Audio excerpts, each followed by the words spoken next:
Hey guys, so today I'll show you how to fix this issue. So first, go ahead and go to your Google search engine and type interception abletum. Download it from GitHub. Then once you're here, just click on the download the latest release. And then download this interception zip file. And then once you've downloaded it, you need to go to your downloads and extract this file. After you extract this file, you need to actually add this to your system settings. So just close this and then go to your Windows search and type View Advanced System Settings. And once you're here, just click on this one.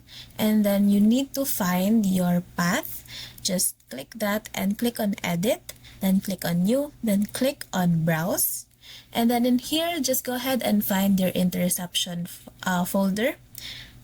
Just go and find that, and then once you find that, click the folder that says Command Installer, and then just add that and click OK, and click OK, and then close this property tab.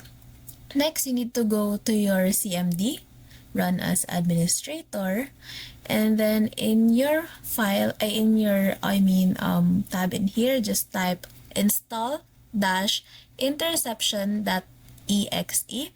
So it will install the file that you just added, and then just type again install-interception.exe/uninstall. So once you've clicked this, you would be asked to restart your laptop. So I won't click that. And then after that, you restart your laptop and see if it works. Hope this helps.